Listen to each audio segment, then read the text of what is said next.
फार काही बोलायचं अजिबात एक्सपिरियन्स म्हणजे फार म्हणण्यापेक्षा अजिबातच एक्सपिरियन्स नाहीये.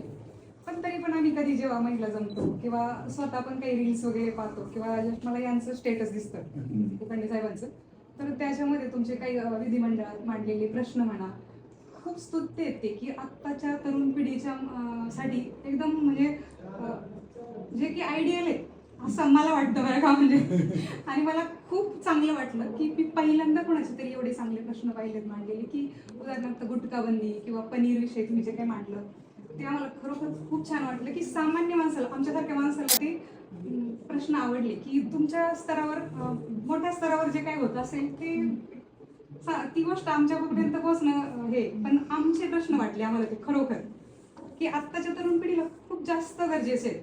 आणि तरुण एक आमदार म्हणून तुम्ही जे प्रश्न मांडलेत आणि अशाच टाईपचे जे की उदाहरणं मी 2 सांगितले, पण अशाच टाईपचे तुमचे सगळेच प्रश्न मी ऐकलेत जे की रील्स तयार झाल्यात किंवा यांच्या स्टेटसला पाहिलेले, तर ते खरंच खूप आवडले. आणि आमच्या महिला मंडळामध्ये की घरगुती बसणाऱ्या महिला किंवा काहीतरी करणाऱ्या महिला त्यांना पण हे प्रश्न आज दुपारी झालेला विषय की त्यांनी खूप चांगले प्रश्न मांडले. आणि खरोखर आमच्या विभागाला असे आमदार मिळाले हे आमचं भाग्यच म्हणावं लागेल.